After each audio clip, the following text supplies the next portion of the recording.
This is an excellent question. If Christians, Catholics, JWs, or Mormons believe the Bible, 1 Peter 3:15, then how come when they're questioned, they either get angry, condemn you, or dismissive?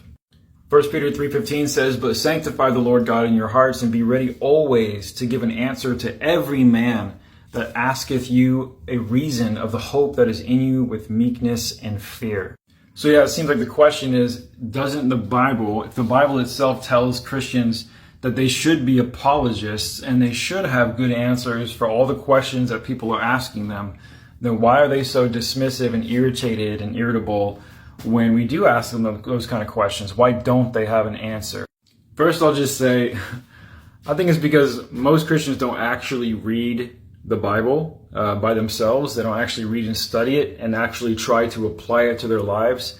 They instead sort of rely on pastoral and priestly education and whatever they tell the congregation to focus on and read and do. That's what they, for the most part, feel like they should do. Not that many of them have actually spent that much time debating their own faith and getting involved in apologetics. Some Christians, though, will say that they are doing this, and they do have an answer, for the hope and the faith that's in them, and they have some type of response, at least a response that they think makes sense.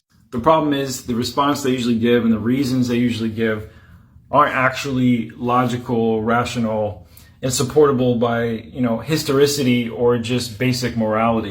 So the reasons that they give for the hope that's in them end up being emotional reasons and subjective reasons instead of clear, rational, logical ones.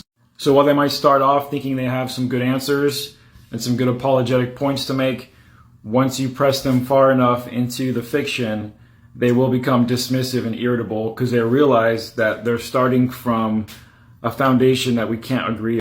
They're starting from a foundation of biblical literature and biblical texts, assuming that it's all true and real and applicable to today.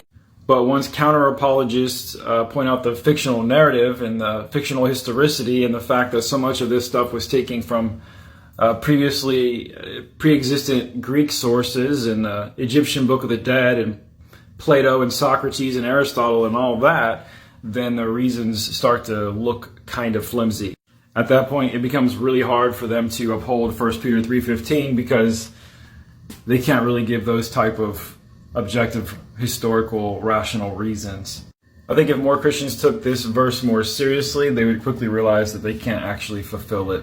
The reasoning is almost always going to start off from a false, subjective, and emotional basis.